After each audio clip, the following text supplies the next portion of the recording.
My dream is to become a hero. I know, kind of stupid, right? I get that you can't just snap your fingers and poof, you're in a cape with your first initial plastered over your chest. But let's face it, the world we live in could really use some heroes. It's like every day I come across some new sad story. Where's the harm in wishing for more sunshine? Anyways, I know heroes really do exist. I was saved by one.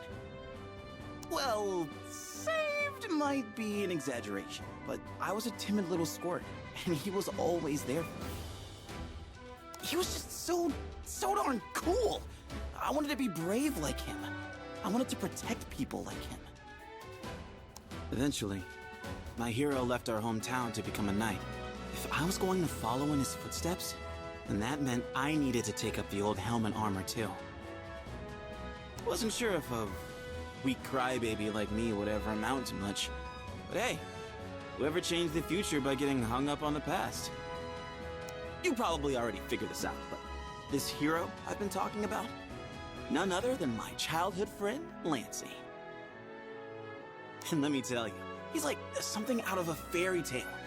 Brave, smart, strong. Back in the day, all the grown-ups would call him a prodigy. If it wasn't for him, I might have never become the shining knight of Fiendrock that I am today. Man, I still have a long way to go. I won't stop until I'm the best me I could possibly be.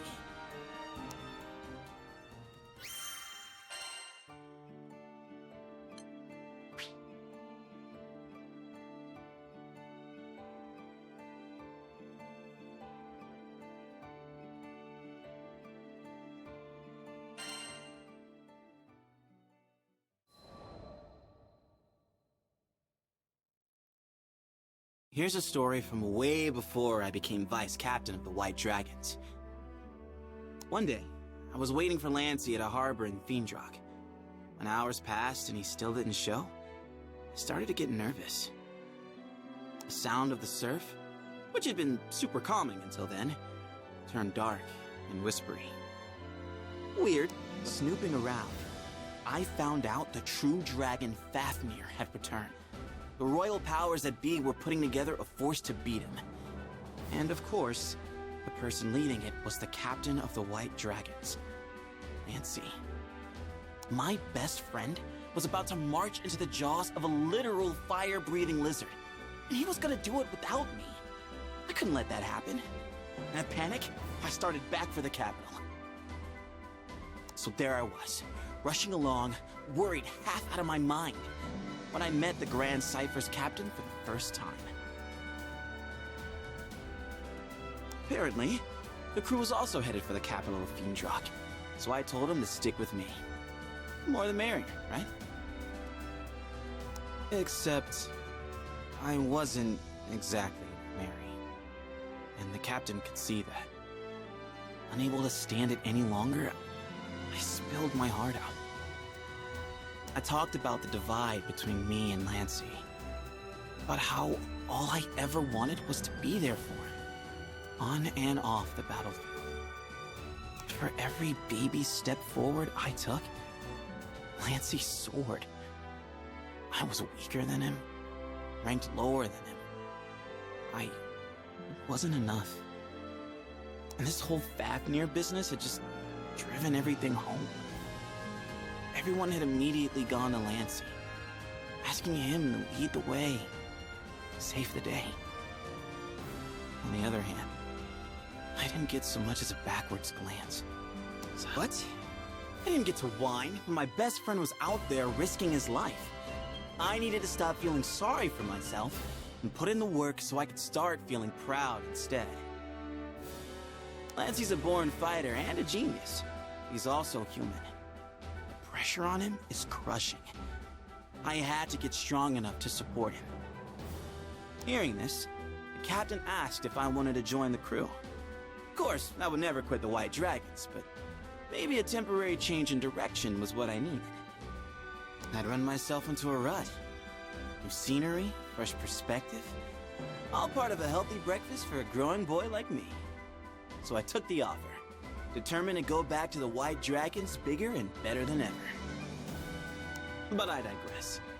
Back to the Fafnir problem. All you really need to know is, it spiraled way out of control.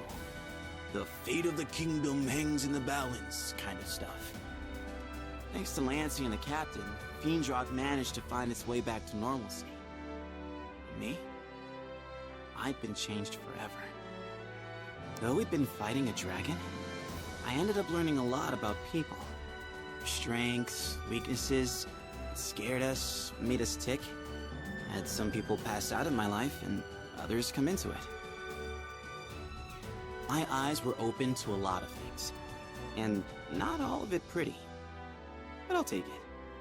Because it's the sum of our experiences, the good and the bad, that make us who we are.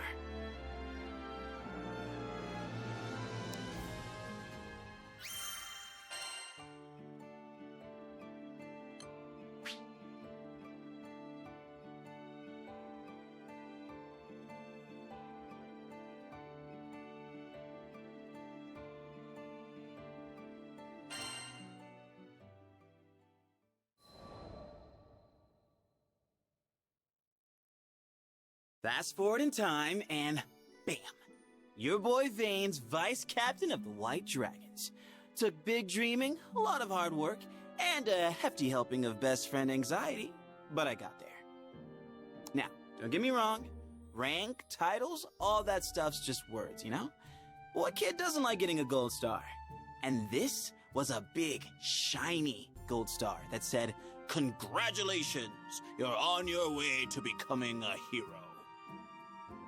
Plus, now I got to be part of all the important security meetings. If Lancey needed help, I'd be the first to know.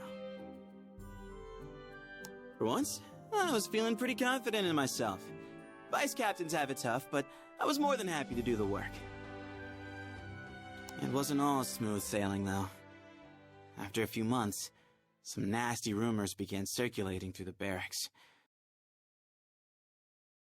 People were saying I got my job through nepotism, just because I was friends with Lancey. It was kind of a dark time.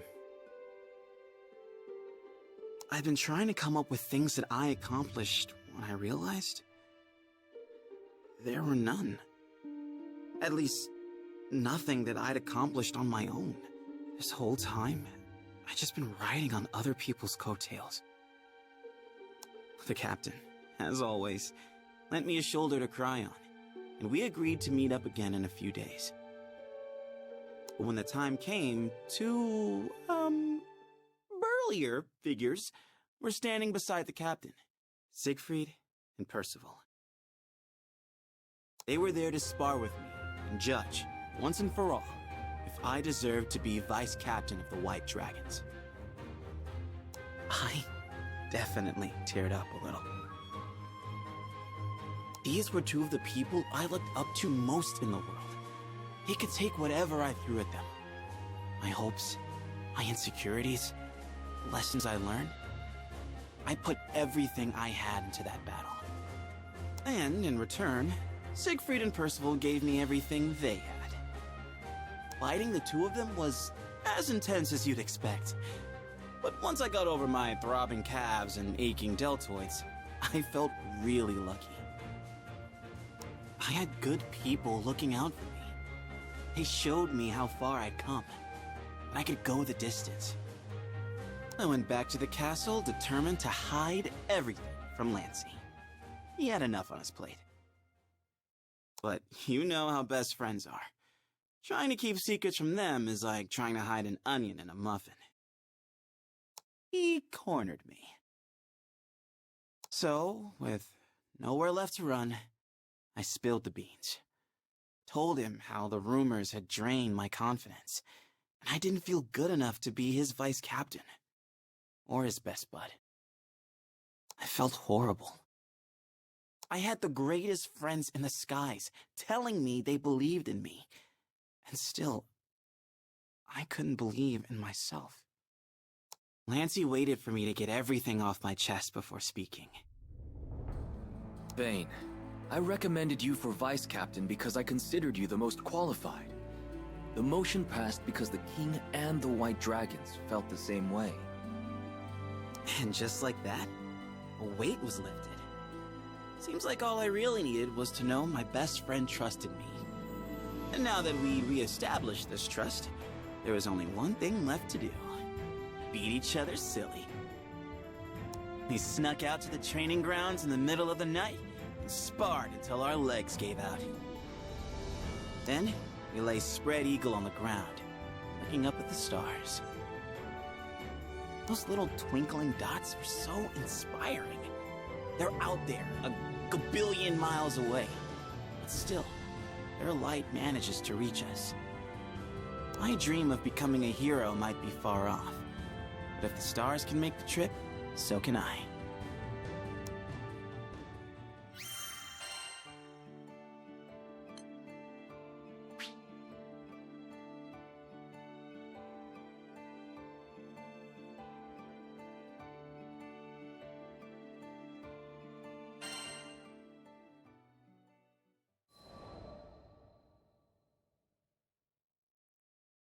So this next adventure began on a day in Zega Grande like any other.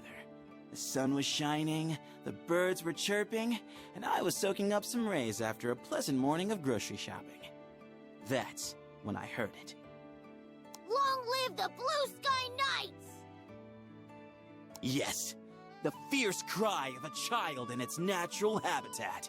Enough to strike fear into the heart of any warrior. I've never seen you around here. Intruder alert! Intruder alert! Knights, assemble! Cannonball formation! They came hurtling at me, faster than the wind. I stood no chance. We're the Blue Sky Knights, servers of justice and roasters of villains. Who goes there? But all jokes aside, these tykes were adorable. Reminded me of my own days playing Knights and Dragons. With both hands in the air, I thought long and hard about how to respond. I for sure didn't want to pull out my usual, "I'm Vane, Vice Captain of the White Dragons." I mean, capturing a real knight while playing make-believe could be an awkward sitch for the kids. But it also wouldn't be right to lie.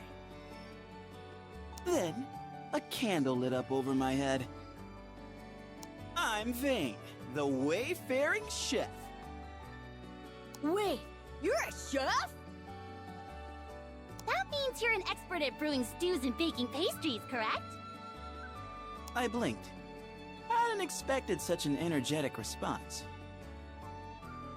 What? Oh yeah, and I've got the proof right here. I pulled out a bag of cookies, which may or may not have been meant for Vern and Lyria, but they'd understand, right? I'll bake them some more.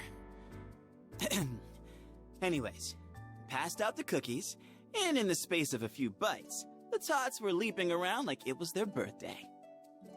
And yes, before you say anything, I do realize that bribing the future defenders of our sky with munchies might not have been the best for character building. But you should have seen their smiles.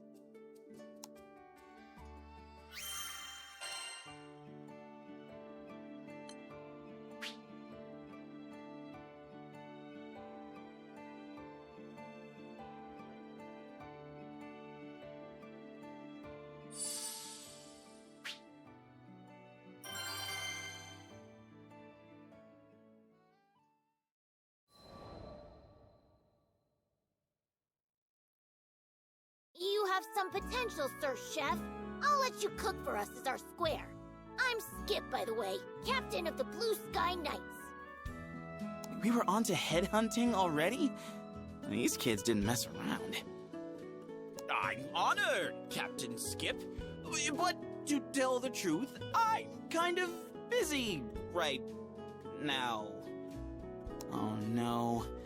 They were hitting me with the pout of despair and the eyes of the puppy dog. I bit my lip. This little game wouldn't take too long, right? Still, It has always been my dream to cook for the Blue Sky Knights. Squire Vane, at your service. I just didn't have it in me to rain on their parade. After dubbing me in a formal ceremony, Captain Skip raised his tiny fist in the air. We got our chef! Next we have to search for a base. Split up, soldiers! We meet back here in 1 hour! The rest of the kids responded with a rousing cheer, and then they were off. Hey, Sir Chef! That means you too! I saluted. Couldn't disobey direct orders from a commanding officer. Anyways, I still had time to spare. I was gonna find these kids the coolest base ever.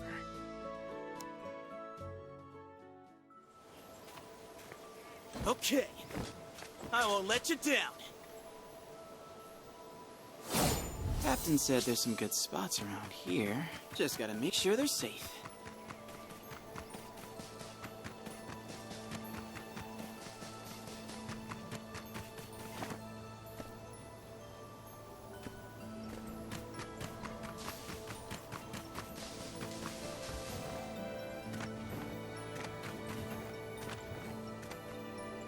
Nah, no cliffs.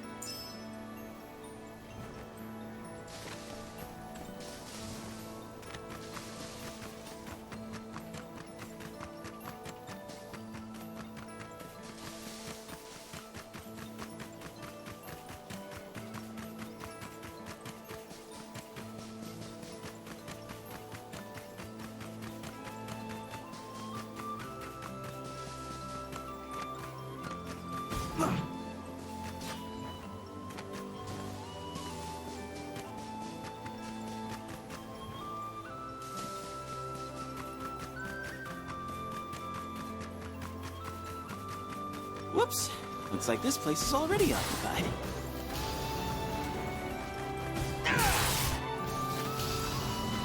Done and dusted. Now, let's look for safer real estate.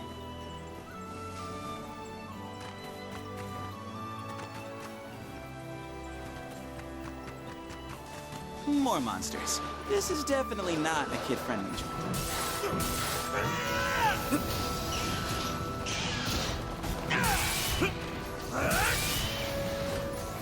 That was a workout and a half. I think I might be in monster territory.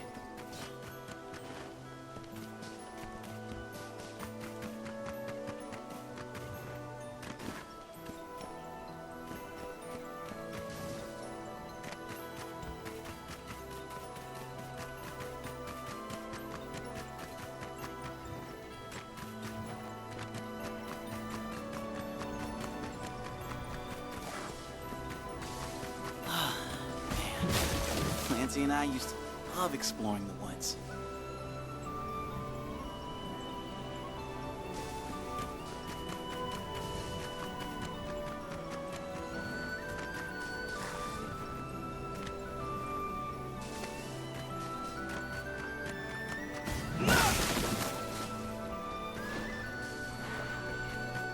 Woohoo! It's a party up in here!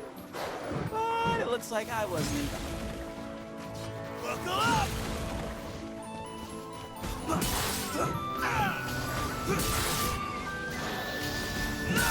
And now that that's over, back to the search.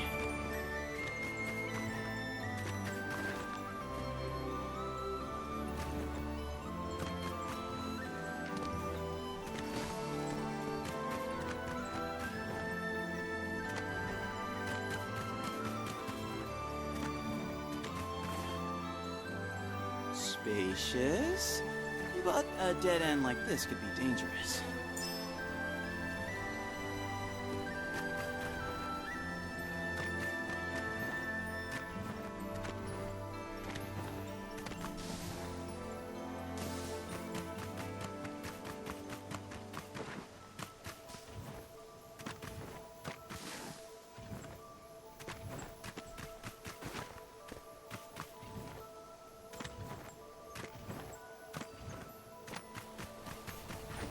No monsters, perfect size and location?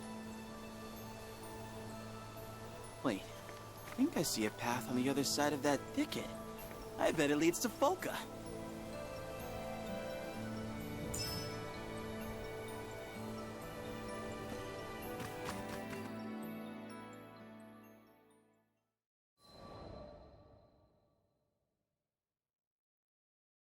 Captain Skip! I think I found it! I led the kids to a sweet glade I discovered in the woods. It was right next to a big thoroughfare, so they wouldn't have to worry about monsters or getting lost. I mean, if I could find my way back, then anyone could. Still, the place was surrounded by some nifty bushes and trees that shaded it from prying eyes. All in all, I think I did pretty well. And, judging from all the frolicking going on, the Tykes agreed. Captain Skip pulled out a handmade flag that he'd apparently just been carrying around and stuck it in the ground. This land is now the hideout of the Blue Sky Knights! And sure, the thought, technically knights don't have hideouts, flashed into my mind, but you can't expect kids to know that. Actually, you know what? These Tykes might be onto something. Maybe I should ask Lancey for our own secret base later. Anyway, for the time being, I was in what had to be one of the top 10 hideouts in all the skies. I found a nice, plush patch of moss and plopped down. It was a good day.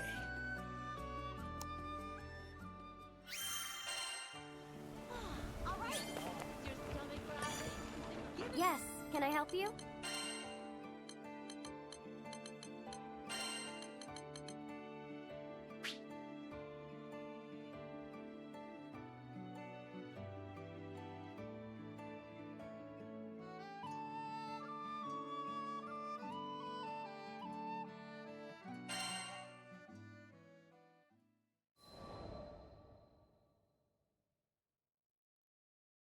Every time the crew touched down in Folka, I would make a beeline for the Blue Sky hideout. Half of it was me being a responsible adult and wanting to make sure the Tykes were okay. But there was also the call of duty. Wouldn't be much of a chef's square if I let the troops go hungry, would I? Don't worry, I didn't stuff the kids with just carbs. I also fed them knowledge. Things like what fruit to eat, what shrooms and plants were poisonous, how to tell if a flower had edible nectar, and where to hide from monsters. Lesson number 1, though, was how to locate drinkable water. The kids were living on the edge of a forest, after all. One day, this information could save their lives.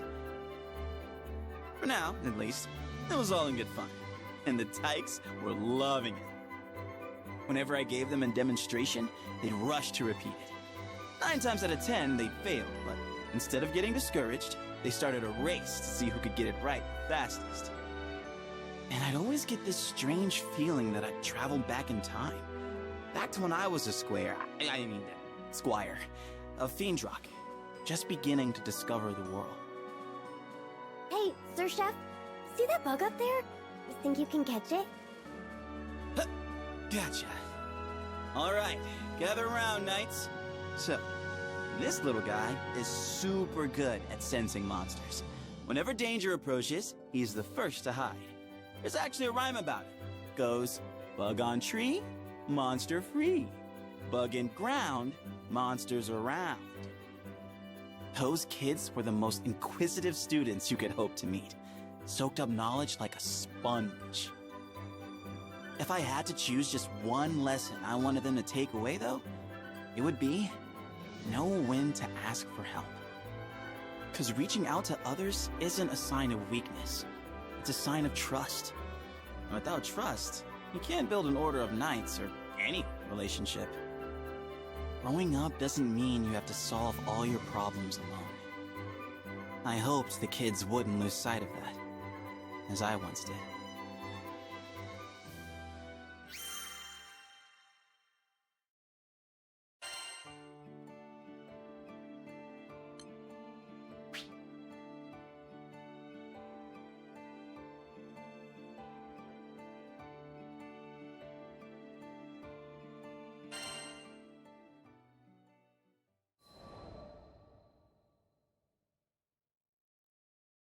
One sunny afternoon, I was heading to the woods with the tykes when I saw a boy crouched in the shadow of the city walls. Who's he? An innocent question, but Captain Skip glowered and folded his arms. Just some weirdo from Tempeal. He always looks like his balloon just popped. Once, I asked him if he wanted to be a knight, and he started crying. It's probably better to just leave him alone. Skip ended this bit with a snort that said, "And that's that." But I couldn't help glancing back at the boy. There was something about him that seemed so lonely. Hey, Captain Skip, this is just my humble opinion, but isn't the duty of a knight to help people?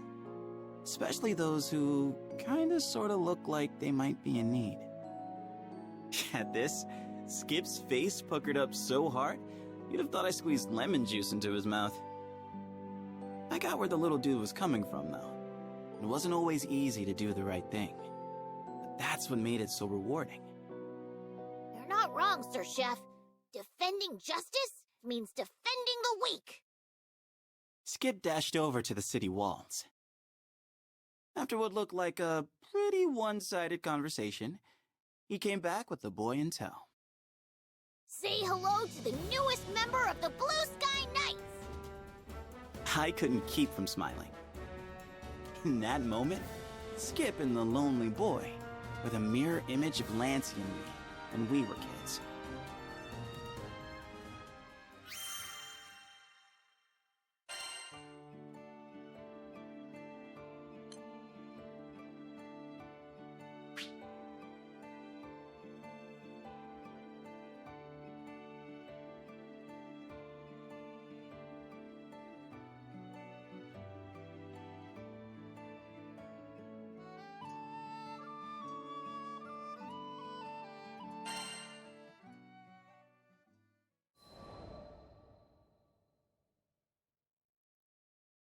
It didn't take long for Noobs and the rest of the Tykes to become fast friends.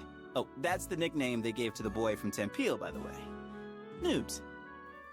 Within weeks, Noobs had transformed into one of the brightest and most active kids in the city.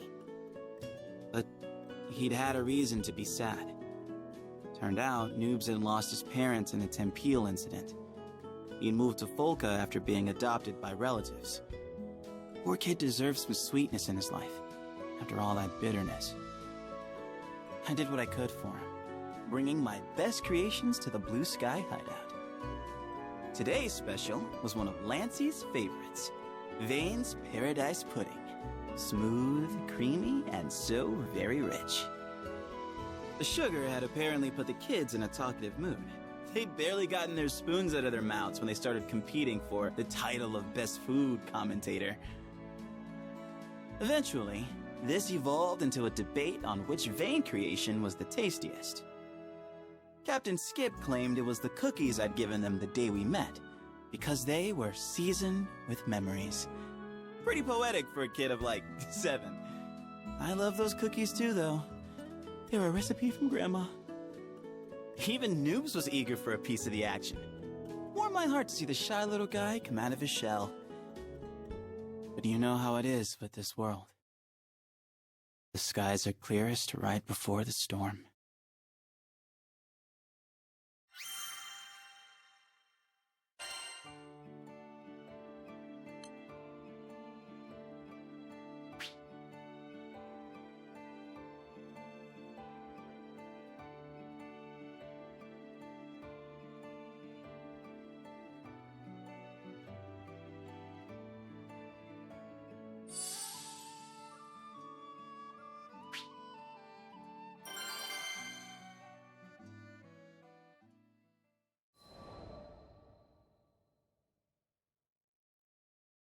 My next visit to Folca?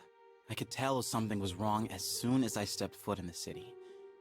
All the adults stood huddled outside their homes, discussing, arguing. A few were weeping. Turns out, it was the Tykes. They had gone missing. The news hit me like an oncoming airship. I remembered how to breathe again.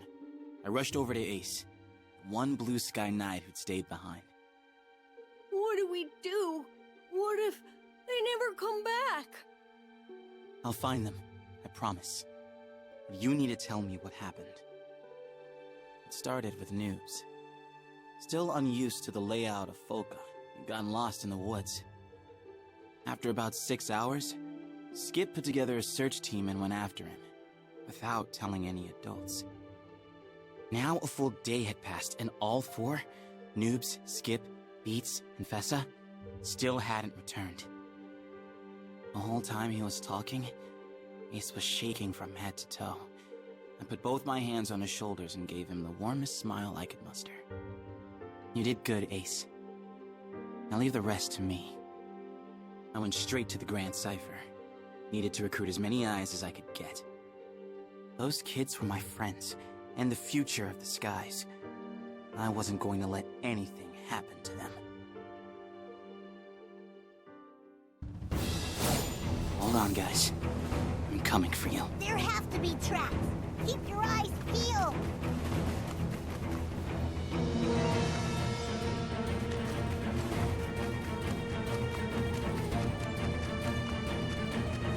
It's fruit.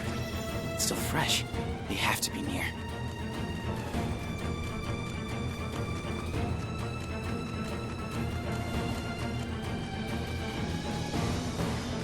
They'll be fine. I know they will.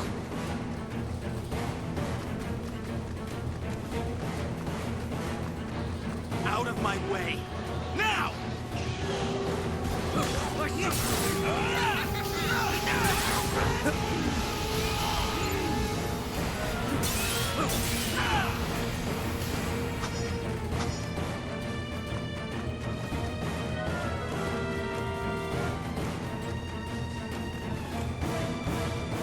I taught them how to camouflage themselves in this grass.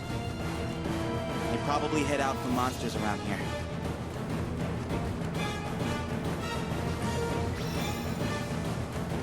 You don't think the monsters have already gotten to them?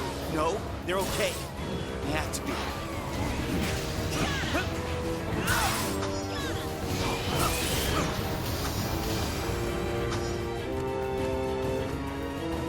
Water hasn't dried up yet. They have to be close.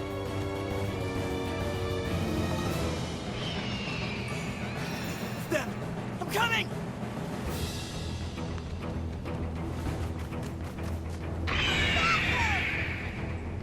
Hey, pick on someone your own size.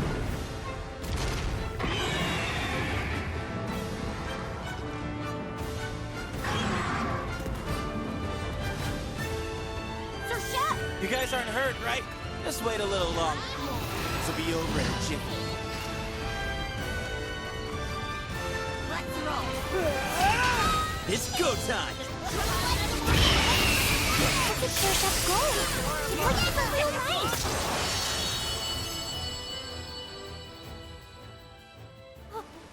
No way.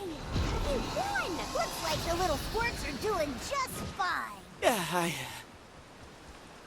I think I need a moment.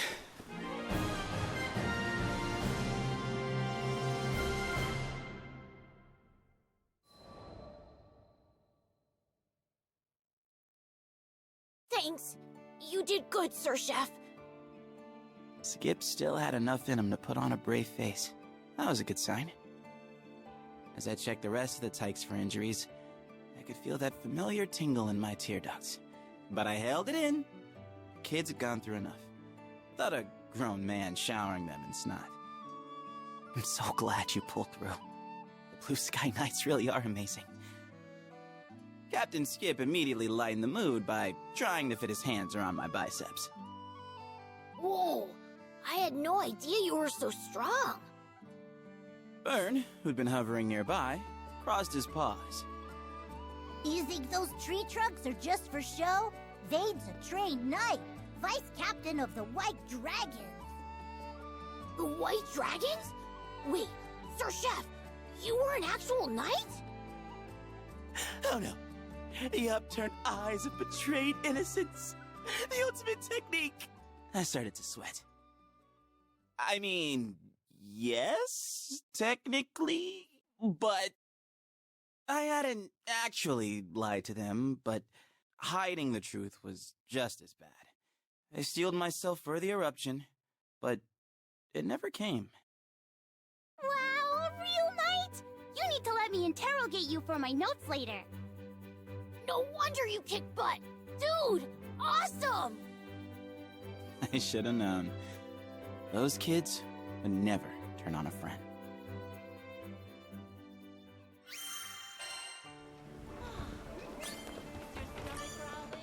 Yes, can I help you?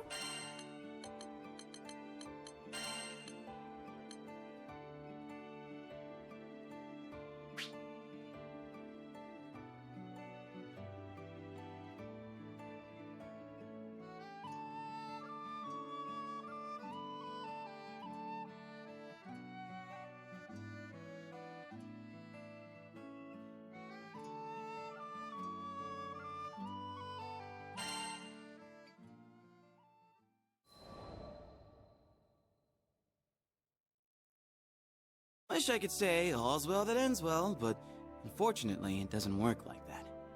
As we started back for Folka, I decided the kids and I needed to have a serious talk. Alright, spill it. Why'd you all go into the woods alone? Noobs was in trouble, and, you know, it's the duty of a knight to help people. I just thought we had to save him. Skip spoke down to his shoes. I felt my heart drop. It's the duty of a knight to help people. Those had been my words, so I was to blame for this whole mess. Skies above, why do I always... But before I could chase this dark train of thought any further, a small tug on my sleeve brought me back. All those survival skills you taught us really helped. Yeah, thanks to you, we were able to properly locate food and water. And hide from monsters. I was so proud of them. But now was not the time to encourage their recklessness with praise. Do you realize how worried everyone was? If anything bad happened, your friends would be hurt big time, and not to mention your families. Yes, as knights, you have a duty to protect. But as people, you have a duty to your loved ones. So remember, the Tykes chimed in for this next line. Know when to ask for help. Okay, now it was time to be proud. Crouching so I was eye to eye with the Blue Sky Knights, I held out my pinky. It's a promise, okay?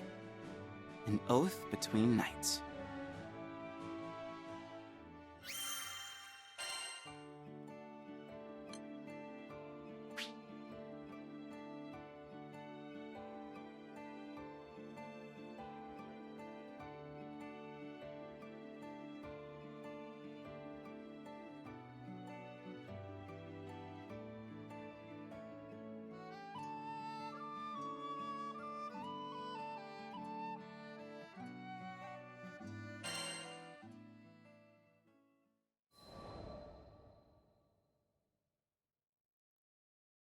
I recently returned to Folka to find the Tykes holding a serious discussion. According to Skip, they were in big trouble for marching deep into the woods without adult supervision. As punishment, the Blue Sky Knights had to disband. The kids didn't look too upset, though. Au contraire. Skip stood, feet apart, head high, one fist reaching for the sky. Today, we form the Order of Vane. Guess they'd found a loophole. I mean, what did the grown-ups expect? These kids were joined at the hip. No one's found the hideout yet. I say we train there, till we're all super cool knights like Vane. Kids and their stupid dreams, right? You know, I never thought that one day I'd have a group of mini-me's, which is nice, but also kind of scary. Because what if you set a bad example, let them down the wrong path, on and on? It's enough to make you want to run and hide. But that's not what knights do. We stand our ground. We support each other. And with the best friends in the skies looking out for me, I know I can become just the kind of hero these kids deserve.